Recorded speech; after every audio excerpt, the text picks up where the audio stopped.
Good evening, everyone. Welcome to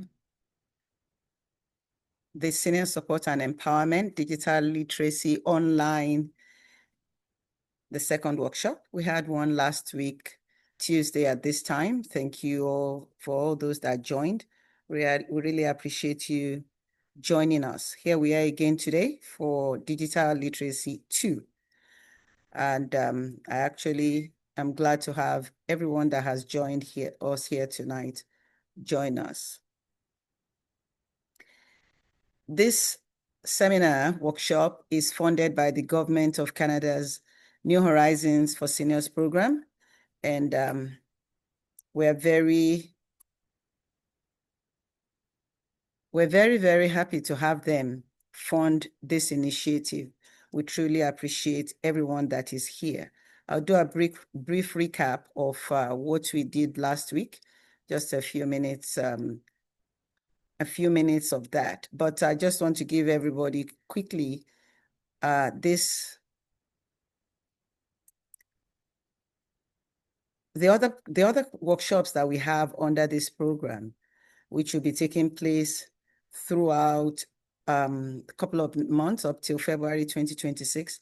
And I also want to encourage everyone here to invite people to be part of this workshop. We still have other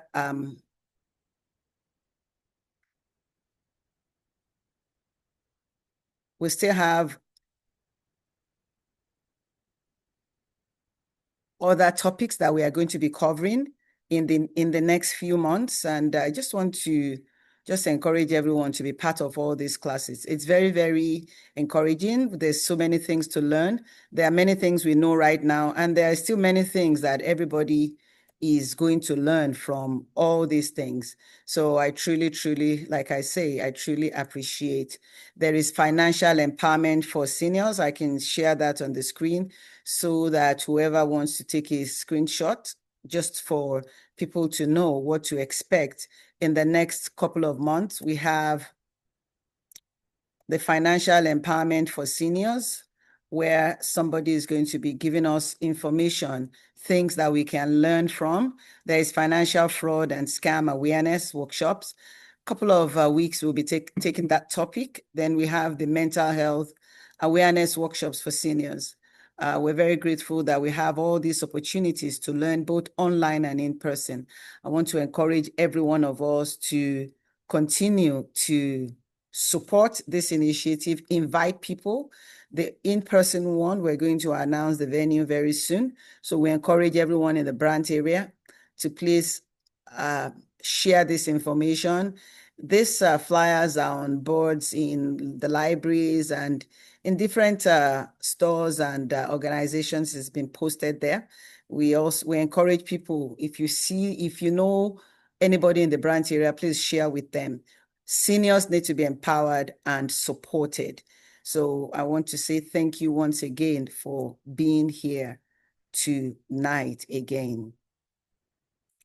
So like I said, I'm going to just give a brief summary on what this is. My name is Shadi Ahibe. Digital literacy for seniors actually involves equipping older adults, younger adults, adults with skills and confidence to use technology effectively, which can improve quality of life, give independence, and actually enable the seniors, or even let's say anybody, encourage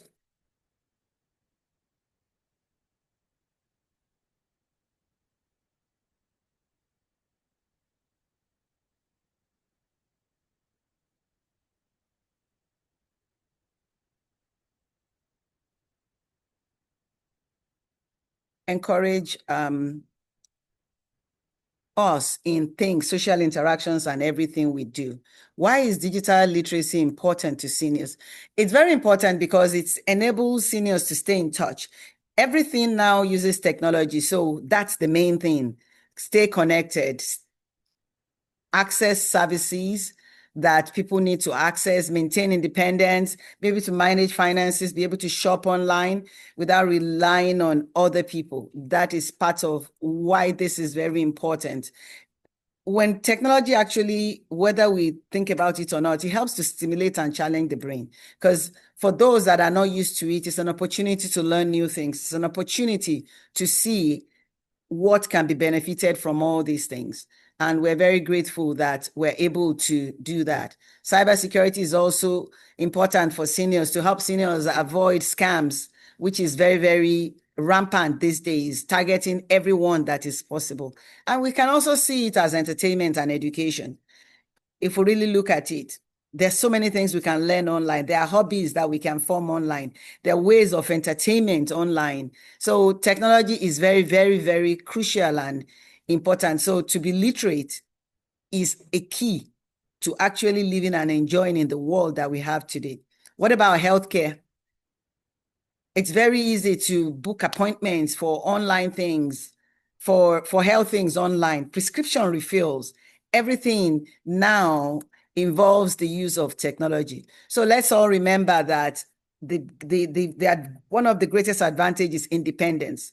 You don't have to wait for somebody to come and help you do some things. You can buy things online. You don't have to wait for somebody to go to the store for you. So that is why it is very important that we all go along with this and we learn as much as we can learn. So social media, Facebook, Instagram, all these things make it easy for seniors to stay updated.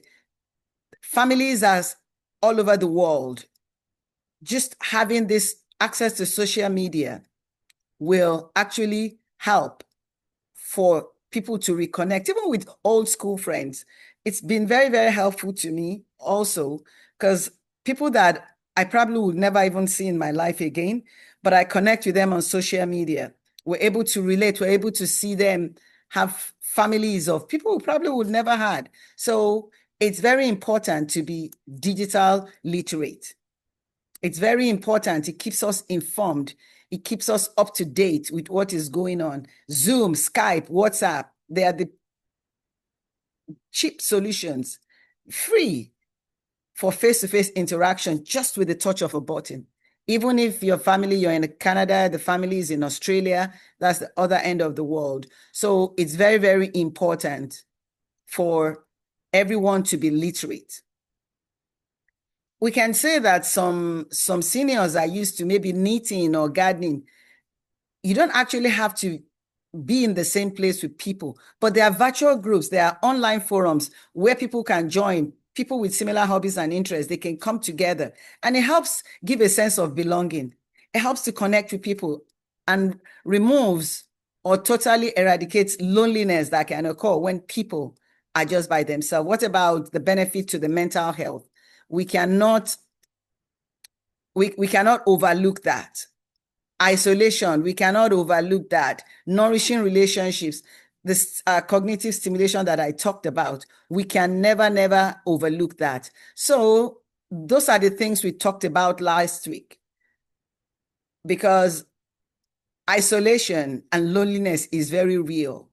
When people have gone to work since maybe 18 to 65 or 55, you're used to a routine. And in this routine, you get to have people around you, you get to work with people. But when people retire or people are no longer in the workforce and things like that, or people become empty nesters, it can be very lonely. It can be very lonely. So that is why we always encourage people to just stay connected, learn what you can learn through this digital literacy. So that takes us to what we have to talk about today. I'm going to talk about cybersecurity awareness for our seniors. That's what I'm going to talk about today. So I want to encourage us to follow along. There are scammers everywhere. There are things out there that is ready to actually take the few things that people have worked for all their lives. There are ways, people out there that are looking for opportunities to take what seniors have worked hard to put together. So just follow along with me as I share my screen once again. Like I said, Today we're going to be talking about cybersecurity awareness for seniors. It's very, very important that everybody becomes aware. It's not just seniors alone. Anybody that is joined to this workshop today would have something to take away from here. So I just want you to encourage everybody to follow along. Cybersecurity awareness, it involves educating people about the kind of threats that are available online today. And what does it do? It empowers everyone with the knowledge and skills to protect people from cyber crimes. When you have knowledge about things, it will be very difficult for somebody to find a way to scam you. If you have information, if you're taught the skills that you need to protect yourselves, that is one of the best ways to be able to be digital literate and also not to lose. So understanding scams, using strong passwords, being cautious of suspicious links, and keeping software up to date is very priority. It takes top priority. So I want to encourage everyone to follow along and ensure that examples of common scams, we will have to be aware of that. Just recently, I got this call. I'm quite literate when it comes to computers and all these things. But I got this call, and this person talked about that they were going to close my account. And I said, what do you mean? He said, well, they want me to click on a link. They'll send me an email so that I can take out the remaining money. I looked in the email. I saw that it showed that I withdrew 77,000 and all that, and now it has some amount left. Of course, I didn't withdraw no 77,000 anywhere. So I knew that that was a scam. The call was a local call, and usually I don't pick calls I don't know, but for some reason I picked that call. So let's be aware of phone call scams, messages that try to trick us into revealing personal or financial information, messages that is the 77,000 actually was the one that made me to know that this is not possible. This is not real. The fact, because I don't have 77,000 that I would just go withdraw like that. So my antennas went up. The person never called back. I didn't click on any link, but let's be aware.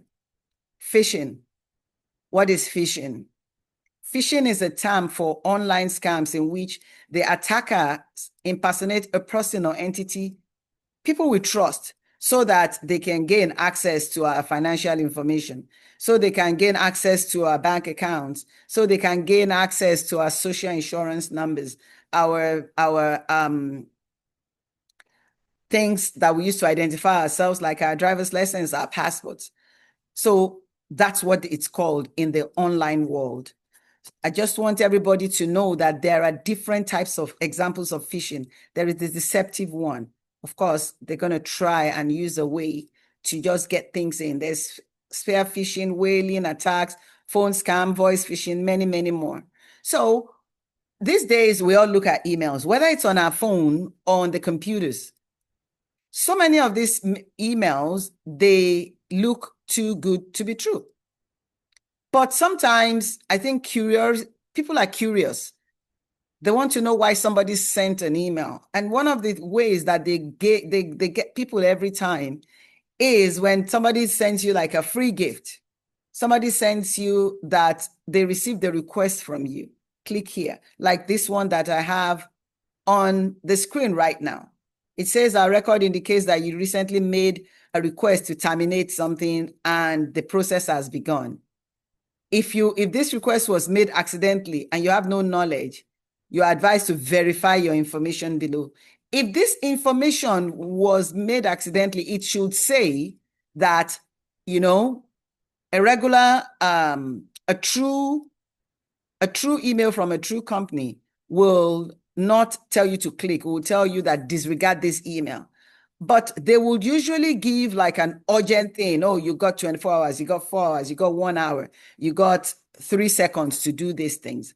So the red flags in such emails, any email that you receive, if you begin to have this feeling, just know that that feeling is real. The fact that the email says it comes from our children or a very close friend, the name shows, doesn't mean the email address behind that name is real. So those are the kind of things where we call phishing. They're just trying to find a way to get at you.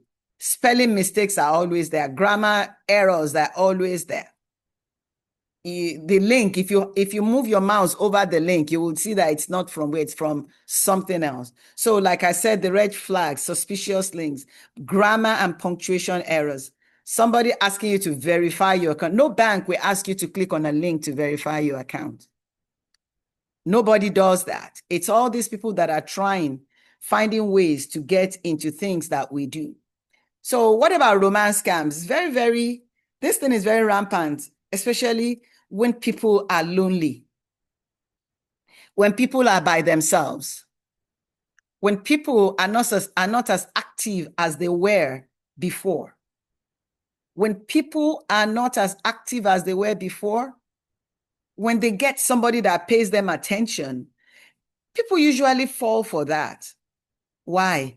Because they're looking for connection. They're looking for somebody to validate them. They're looking for somebody to pay attention to them. It's all innocent things, but seniors, everybody needs to recognize signs of online relationships that is built on deception. Because at the end of the day, all that these scammers are trying to do, they're just trying to make money out of people. It's all for financial gain. So it's very crucial that we recognize these signs of romance scams. Somebody will tell you, there are all these voice changing things that people use. They tell you they usually would use pictures of somebody that is not them and pretend that it is them. I recently read a story of a man that thought he was building a relationship with actually a very, very well-known actress. Somebody was using that actress photograph and actually sent him the address of where the actress lived, because after sending money to this actress, he showed up he traveled, I don't know, he traveled from probably the States to another country just to go meet this actress, and got to her door, and the husband of the actress came out. This guy could not believe it. He could not believe it that he was scammed, because that was the true picture, but it wasn't the actress that was communicating. And this guy had sent money. He was actually lucky to have met people that actually received him and encouraged him to report this romance scam. It was just a man that his wife became a widower not too long, and he was just looking for companionship. He was looking for that. So let's be aware. He's lost a lot of money. He felt stupid, but it happens all the time. It keeps happening, and there's statistics for that. So let us all be aware, in a state of loneliness, in a state of seeking attention, let's be careful when we begin to see demands for money. True relationships will not tell you to send money. True relationships will not tell you to do these things that, should not necessarily be the case. I know that they probably find their ways to talk to people, but to be forewarned is very, very important. What about charity scams? There is the door-to-door one, which some of them are real, some of them are not real. Most of the time, the people that are going from door to door, they're just looking for a job, and a company hires them and tells them to go door to door seeking for donations. Some of them are scams. Now, people are doing it over the phone. When people are lonely, they're just looking for somebody to talk to. And a scammer, they've tried, the scammers, they call so many people until they get one person that will actually connect with them. They begin to solicit for donations. They make it sound so real, so true. like we say, all the goals of the scammers is for financial gain. They're not looking for anything. They just want access to the money that people have worked for. And when people begin to get older, they become more vulnerable. So those are the opportunities that some of these scammers use. So if you begin to get unsolicited requests for donations, be careful. Do not fall for it. What about tech support scams? We know our computers can give us problems. Somebody can call and, they just say they want to help to fix problems. They want to help to do certain things. Be careful not to fall for that type of scam. Be careful not to respond. Hang up the phone. Repair companies, they will not call you out of the blue to fix a computer issue. How did they know? But these scammers are able to convince people that are just looking for somebody to talk to. Convince them that something is wrong. Convince them to do things that they would normally not do. Get the seniors, get people to actually turn on their computers. Get them to do things that they normally would not do. Nobody will call, no tech company, no repair company will call you out of the blues. Let us remember that. What about grandparent scamming? That is another big one where, they will call and pretend as if a victim's grandchild is in trouble. It's a kind of social engineering attack because what they will do is they will pretend that something has happened to this child, involved in an accident, involved in a crime, and they need to bail the child, or they need to, it's a kind of trick whereby they might not actually know the name of the grandchild, but the grandparent, will just say, oh, maybe is that Alex or something? And that is where they get the name and they use it to victimize these grandparents. And the goal is also for financial gain. All they want is getting money from the grandparents. And it's happened whereby after the grandparents, they've fallen victim of this, then they try to call maybe their grandchild, and the grandchild is like, there's nothing, that wasn't me. And they've lost money. So it's it's like happening every single day. All because they can capitalize on the fact that people are lonely, people are looking for people to talk to. And grandparents, of course, they don't want their children in trouble. They just find ways, and who knows how many people they will call in a day until they get one that is willing to listen to them. And it's called social engineering. They just try to familiarize themselves, say some things that they know they will use to get information from the grandparents. So let's continue to be aware. These are the warning signs of this grandparent scam. It is the one that is so rampant. If you receive an unsolicited call claiming that your grandchild, or a loved one is in danger, hang up the phone. If the caller asks for money such as cash, gift cards, or wire transfers, hang up the phone. This scam has happened to people that I know, whereby they will tell them to go and buy gift cards, and then, gift cards, you can't get the money back, and have people go and mail these gift cards. The caller won't let you get off the phone or threatens you if you try to verify the information. Just hang up the phone. If somebody is on the other side of the phone, he can't hold you. They don't know where you are. They're just professionals at what they do. The caller uses deception, intimidation, and coercion to force you to act quickly. Anything that somebody is trying to do that, it's usually a scam. Hang up the phone. That's the best thing. Just hang up the phone. If they call back, hang up the phone. If you say you want to call your grandchild to verify and they start to threaten you, hang up the phone. Hang up the phone. Even if they tell you they are cops, hang up the phone. That is the key to it. So what's the importance of internet security? It's very, very important. The internet is a big world today. We have to learn to stay safe while we're using the internet. We have to be careful everywhere there is hotspots. Everywhere you go, be very careful when you're using public Wi-Fi. I know it's free. I know it's easy to use, but it's not secure. Just, those free downloads on the internet, stay away from them. They usually will have something that might be installed on your computer to get more information, or it could put viruses on the computer. Stay away from free stuff. Stay away from all those free software, free downloads. Click this. Just stay away from it just to be safe. So I'm going to talk about 7 biggest red flags you should check when you receive an email or a text. Part of the things that I've talked about is urgent, threatening, whether it's on the phone, and the email, and the text. Let us recognize that. There are some people that maybe they're older in age.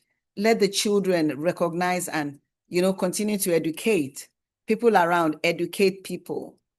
If you begin to see seniors become withdrawn, check what is going on in their lives, who is threatening them, what is going on. Look out for something. Somebody's trying to get you to respond quickly. You have these threats that I'm going to close your account, I'm going to take legal action. This, I've not had them in a while now, where you pick up the phone and you'll be like, this is the CRA calling you, whatever, just hang up the phone. Or we're going to close, somebody says they're going to close my Hydro account. Oh, go close it. If you don't pay. Like the real companies, they don't do that. They can write you a letter, but they will not call you on the phone and start to threatening you. So just look out for that. What about requests for sensitive information? Anyone that is asking for personal information over email or text should not be trusted with it. Banks will not ask for that. Even if they send you an email, you will notice that the email is just plain text. It doesn't tell you to click on anything. It doesn't ask you to provide any information. They might notify you that your statement is ready. That is it. They might notify you, a bill company might notify you that the bill is here. And some of them would actually show how much. You don't have to click on anything. So anybody that is requesting for personal sensitive information, stay away from it. Do not trust it. Just hit delete and let it go. Another thing you should look out for, links that it is directing you to go log in somewhere. You went to this page or read this email, you're not interested in going to do anything. Be very careful. Any link that says, click here to update your account information. No banks will do that. No companies will do that. All it's going to take is a page whereby they're going to use to have access to your information. If they are demanding for financial information, even if it looks as if it's your bank, you don't have to fall for it. You can call the bank yourself. You can go into the bank. The scammers are everywhere. Look out for that. What about anything that is too good to be true? Winning a lottery is unlikely. You didn't even buy a lottery ticket. So how does somebody send an email that you won a lottery that you did not even buy a lottery ticket for? A lottery that you didn't enter? It's not possible. So let's be on the lookout for that. The strategies are still the same from the past till now. It's just technology that is being used to execute these things. What about contests that you have never entered? You didn't enter into any contest. So how do you win? What about people having you that you won a prize? For what? What about inheritances from long-lost relatives? It's still happening till today. There is the common ones where they'll say your family left you this 10 billion or something, and now they want you to send 10,000 so you can have access to the 10 billion. It's not true. There's no long-lost relative that left anything. Let greed not set in and override the things that we do. What about unexpected emails? always send it to trash. If you see any email that you just look at it, just send it to trash. There are opportunities to block the sender or make sure it always goes to junk. Receipts for items you didn't purchase. And now they're asking you to refund the money. Updates on deliveries for things you didn't order. You didn't order anything. And you get this email that tells you that, oh, your order is on the way, click here. And then the next thing when you click there is they will ask you to enter information or your credit card information just for you to know. Be careful. Just beware of all those kind of things and stay away from it. We have ways to keep ourselves safe. What about information mismatch? Always search out for the clues. Always search out for clues. Look out for incorrect or something similar sender email addresses. It might not be your child's email. You can look at it well and maybe a letter is missing in there. Then links that do not go to official websites. Look out for that. Some of these links, they go somewhere else. Which is the goal? The goal is to take somebody totally off track. So we have to be alert. As good as technology is, we have to be alert to make sure that we use it well. Spelling errors, grammar errors, typo, things that legitimate organizations wouldn't miss. So let's be aware of that. What about suspicious attachments?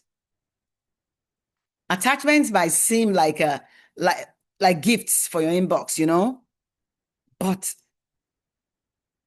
just like real gifts, doesn't mean it's good. Be careful. Look out. Attachments you didn't ask for. Weird file names. Uncommon file types. What document is this? Excel is that.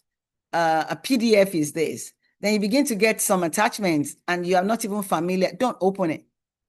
Many of them are filled with viruses, and the goal is to infect the computer. And when they infect the computer, they take hold of your computer.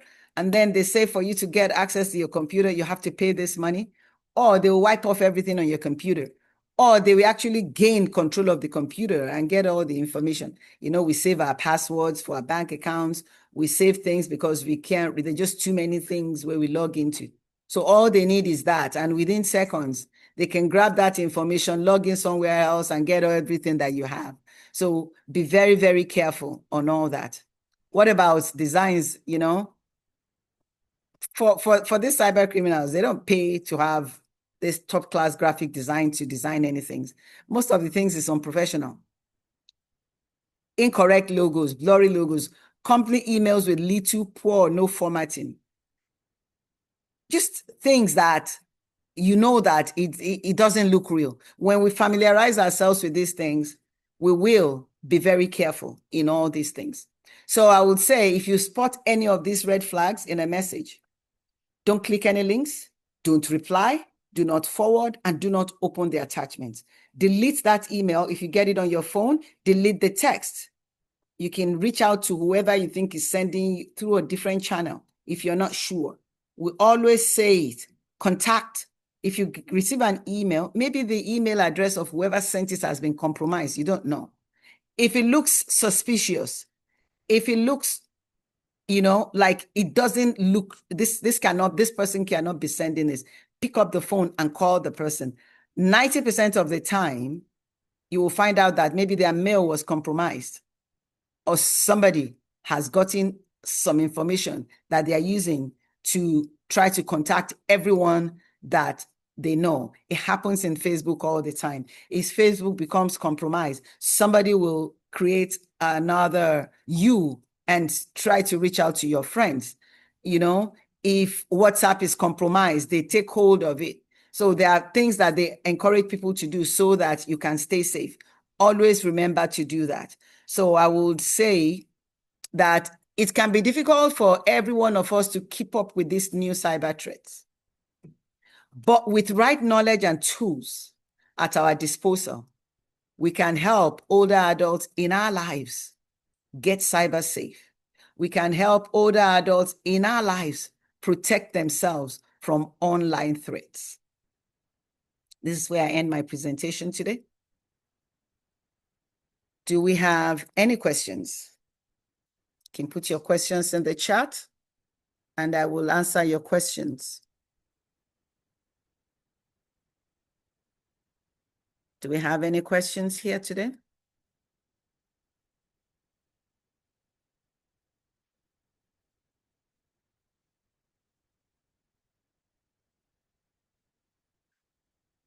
Somebody asked, what do we do if we don't believe, if we kind of think that we want to help our grandchildren or people around us? And when people are in trouble, they say they're in trouble, what do you do?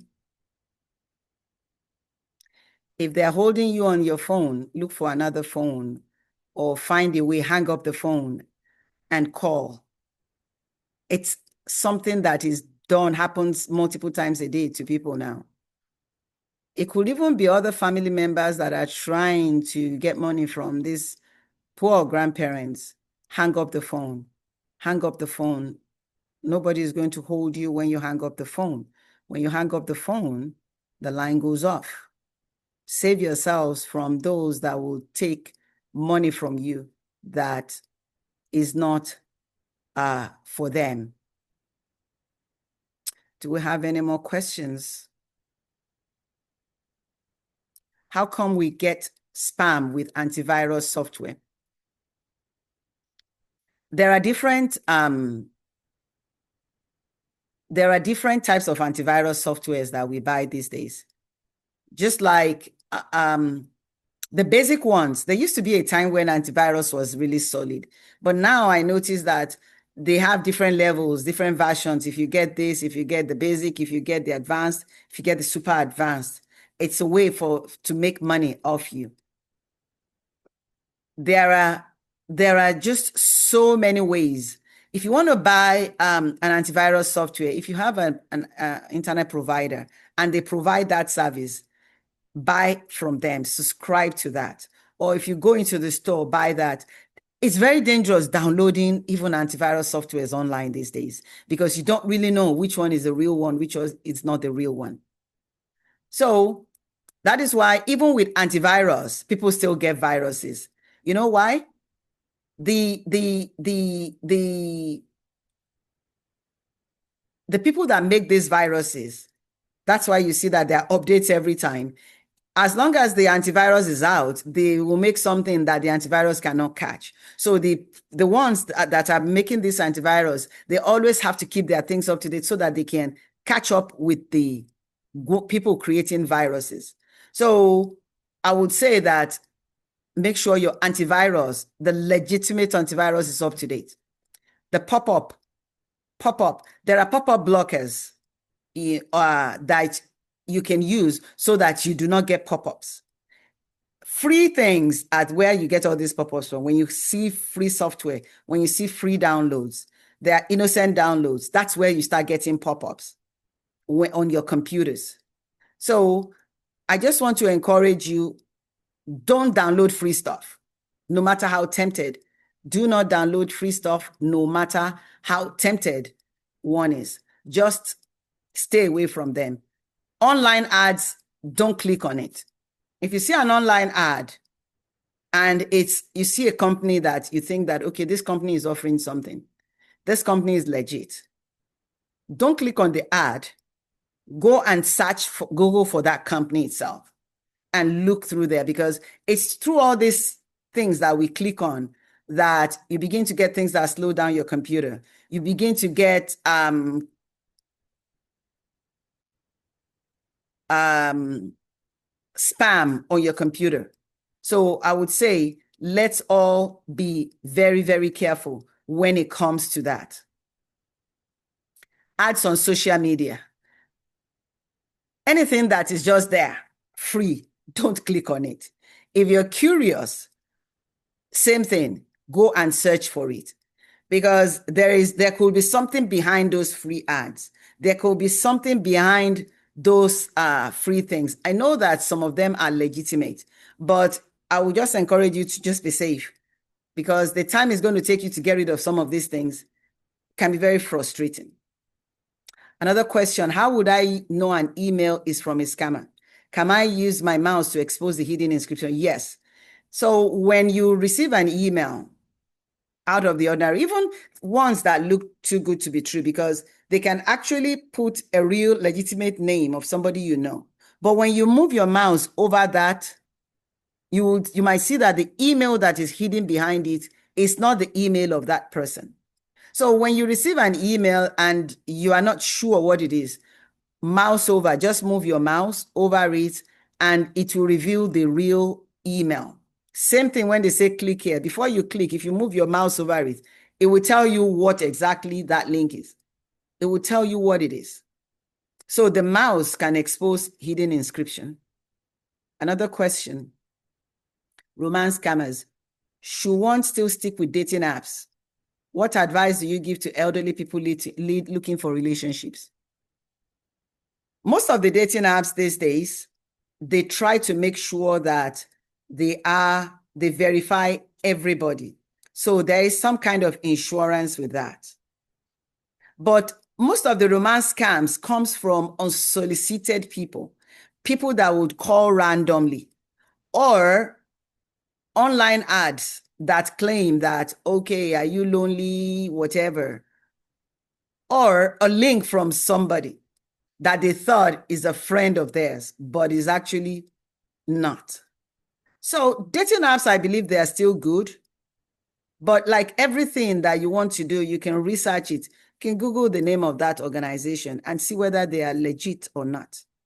Reddit will always tell you a lot of things about things, because people with technology these days, people write about things, and there are things to learn from that. So elderly people looking for relationships, there are dating apps that are available for that. Like in the next online class, I will do some, I'll compile some that I believe are legitimate and share that for people that they can use. Do we have any more questions before we round up today? Okay, I truly appreciate everyone that has joined us today for this online. We still have one more online. We have an in-person one coming up very soon, and I will share that information in our different groups. Thank you so much for joining us tonight, and I'll say have a good evening, everyone.